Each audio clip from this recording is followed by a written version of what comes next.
বালুরঘাট খিদিরপুর শ্মশানের বৈদ্যুতিক চুল্লি বিকলের জেরে বিপাকে পড়েছে মৃতদেহ সৎকার করতে আসা লোকেরা। খিদিরপুরের শ্মশানে ইলেকট্রিক চুল্লি মেরামতের জন্য 2023 সালের সেপ্টেম্বর মাস থেকে কাজ শুরু হয়েছিল। এরপর 12 জুন 36 লক্ষ টাকা ব্যয় করে নতুন করে সারিয়ে তোলা হয় চুল্লিটি। এক মাস যেতে না যেতেই সোমবার ফের বিকল হয়ে পড়ে চুল্লি। কর্তব্যরত পৌরসভার কর্মীরা জানিয়েছেন, দীর্ঘ সময় বিদ্যুৎ না থাকায় হিট নেমে যায় চুল্লির। ছিল না পর্যাপ্ত তেল, জেনারেটর চালিয়েও সেটি চালু করা যায়নি। এই পরিস্থিতিতে ক্ষোভে ফেটে পড়েন শ্মশান যাত্রীরা।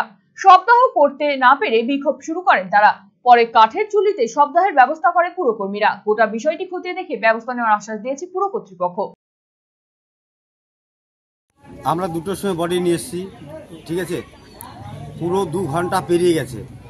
এদের মেশিনে কি টেকনিক্যালি প্রবলেম আছে, এরা বলেছে আধা ঘন্টা টাইম লাগবে।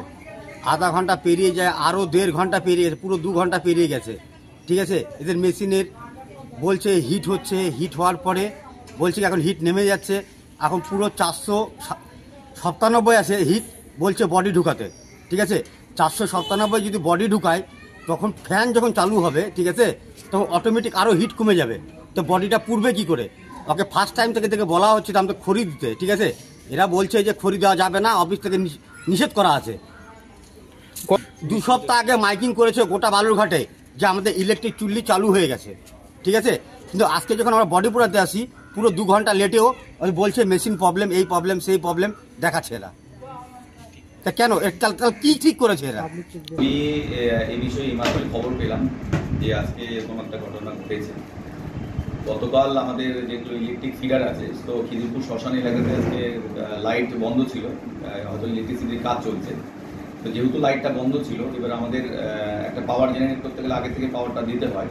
এবার যেহেতু পাওয়ার জেনারেট করতে গিয়ে পাওয়ারটা একটু ফ্লাকচুয়েট হয়েছে, ফলে আমাদের ওই চুল্লি প্রায় 5 থেকে 6টি কয়েল কেটে যায় এবং তার দরুন সেই হিটটা, যেটা একটা বডি বার্ন হতে 550 ডিগ্রি সেলসিয়াস তাপমাত্রা লাগে, সেটাতে কয়েলগুলো কেটে দেওয়ার জন্য, যেহেতু পাওয়ার মিটারের পাওয়ার বন্ধ ছিল এবং আমরা জেনারেটর চালিয়ে সেটাকে কাজ করবার জন্য চেষ্টা করেছিলাম, ফলে এই দুটোর জন্য পাওয়ার চেঞ্জের জন্য প্রায় 5টা কয়েল পুড়ে যায় এবং তার দরুন সেই হিটটা প্রায় 350 বা 370 এরকম জায়গায় নেমে আসে।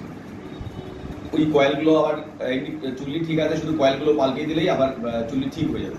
কিন্তু কয়েল যেটা আমাদের অলরেডি সেই মেশিনটা হিট হয়ে আছে, সেটাকে একদম কুল করতে গেলেও মিনিমাম 1.5 দিন সময় লাগে।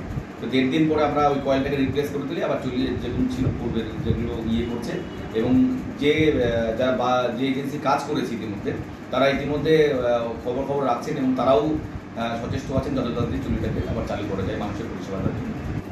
আপনার শিশু কি অটিজমে আক্রান্ত? বয়স উপযোগী কথা বলছে না, ঘাড় শক্ত হতে, বসতে বা হাঁটতে সমস্যা হচ্ছে, অধিক মাত্রায় চঞ্চল এবং মনোযোগের অভাব হচ্ছে, ডাউন সিনড্রোম রয়েছে, বন্ধু বান্ধবের সাথে মেলামেশা করতে সমস্যা হচ্ছে, লেখাপড়ায় অনীহা দেখতে পাচ্ছেন?